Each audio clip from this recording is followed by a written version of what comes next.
देर तक उसके चेहरे को निहारता रहा। उसकी आंखों में अब सिर्फ तमन्ना नहीं, एक अजीब सी बेबसी और हवस का साया उतर आया था। तभी लीना की आंखें अचानक खुल गई। तुम, वो चीख पड़ी। बाबा ने फौरन अपना हाथ उसके मुंह पर रख दिया। आवाज मत करो, कोई सुन लेगा। फिर धीरे धीरे वो पीछे हटता हुआ अपने बिस्तर पर जाकर लेट गया, मानो कुछ हुआ ही ना हो। लीना कांप रही थी।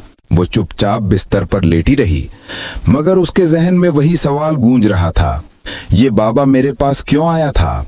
ये क्या चाहता है? इसके इरादे ठीक नहीं लगते। रात गुजर गई। सुबह होने पर लड़कियां उठी और बाबा जाहिद के पास आईं।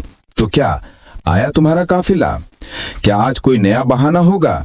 अमारा ने तीखे लहजे में पूछा। बाबा कुछ पल खामोश रहा, फिर बोला, नहीं, आज भी नहीं आया। लीना अब गुस्से से कांप रही थी। हमें पहले ही पता था कोई काफिला नहीं आने वाला, अमारा ने तिक्कत स्वर में कहा। तुम हमें किसी और मकसद से रोक रहे हो। अब हमें सब समझ आ गया है। उसने लीना का हाथ पकड़ा। चलो यहां से चलते हैं अभी। जैसे ही वो झोपड़ी का दरवाजा पार करने लगी, बाबा जाहिद अचानक सामने आ खड़ा हुआ। तुम यहां से नहीं जा सकती, उसने सख्ती से कहा। रास्ते से हट जाओ वरना हम जोर से चिल्लाएंगे, लीना ने चेतावनी दी। बाबा ने शांत आवाज में कहा, इस वीराने में तुम्हारी आवाज सुनने वाला कोई नहीं है। अमारा की आंखों में आंसू और गुस्सा एक साथ चमकने लगे। तुम हमारे बाप की उम्र के हो, कोई तो शर्म करो, कोई तो लिहाज रखो। बाबा की आवाज अब गंभीर हो गई। जैसा दिख रहा है वैसा नहीं है। तुम जिसको तलाशते हुए बसरा जा रही हो, क्या पता वो यहीं कहीं हो? अमारा और लीना चौंक उठी। तुम्हें कैसे मालूम कि हम किसी को ढूंढ रही हैं? लीना ने सवाल किया। बाबा ने आंखें झुका ली। ये बात मैं अभी नहीं बता सकता, मगर अगर तुम आज की रात यहीं रुक जाओ तो ये तुम्हारे हक में होगा। अब की बार लड़कियां डरी नहीं, बल्कि उनके भीतर गुस्सा भर गया था। फिर वही चाल, अमारा बुदबुदाई। एक बूढ़े आदमी को आखिर क्या हो गया है? क्यों बार बार रोक रहा है? बाबा फिर बोला, बस एक रात और, कल सुबह तुम्हारे हर सवाल का जवाब मिलेगा। शायद तुम्हें बसरा जाने की जरूरत ही ना पड़े। अब दोनों लड़कियां उलझन में थीं। ये कैसे जानता है कि हम किसे ढूंढ रहे हैं? क्या ये सिर्फ एक साधु है या कुछ और? पर अब उनका भरोसा पूरी तरह टूट चुका था। अमारा ने बाबा को जोर से धक्का दिया और लीना का हाथ पकड़कर झोपड़ी से बाहर निकल गई। बाबा उनके पीछे भागा।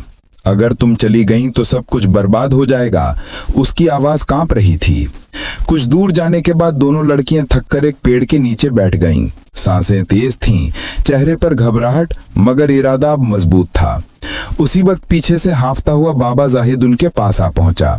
उसकी सांसें फूली हुई थीं, मगर आवाज अब भी धीमी और रहस्यमयी थी। मैं आखिरी बार कह रहा हूं, अगर अब भी चली गईं तो तुम अपने अतीत की सारी राहें खो दोगी। बाबा जाहिद ने धीमे लेकिन यकीन भरे लहजे में कहा, आज रात वापस जाओ। अगर तुमने ये रात मेरे साथ उस घर में गुजार ली तो शायद तुम्हें बसरा जाने की जरूरत ही ना पड़े। अमारा और लीना थक चुकी थीं, जिस्म भी और दिल भी, मगर उनकी आवाज अब सख्त थी।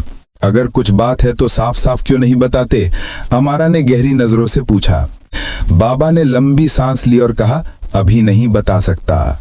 अगर अभी सब कह दिया तो बहुत कुछ बर्बाद हो जाएगा। कुछ पल की खामोशी के बाद उसने एक और बात कही, मैं सिर्फ इतना जानता हूं कि तुम दोनों अपने शौहर को तलाशते हुए निकली हो। ये सुनते ही दोनों लड़कियां सुन रह गईं। उनकी सांसें जैसे थम गईं। वो चुपचाप बाबा को देखती रहीं।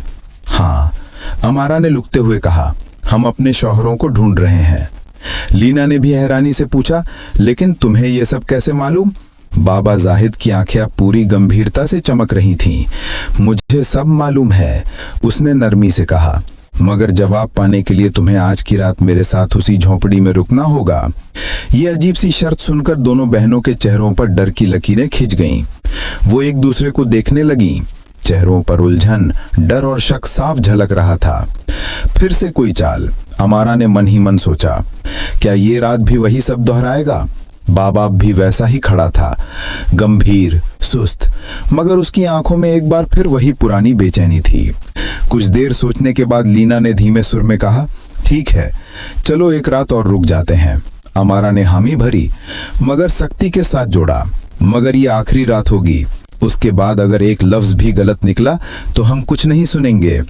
बाबा की आंखों में जैसे कोई जश्न उतर आया। उसके होठों पर मुस्कान थी, मगर सुकून नहीं, एक हासिल की आहट थी। ठीक है, उसने कहा। तीनों वापस झोपड़ी की ओर चल पड़े। अमारा और लीना आगे थीं, जबकि बाबा उनके पीछे। उसकी चाल में अब उतावलापन नहीं था, मगर निगाहों में अब भी वही हलचल थी। मन ही मन वो खुद से बुदबुदा रहा था, आज की रात कितनी मुश्किल से आई है, इसे मैं यूं ही जाने नहीं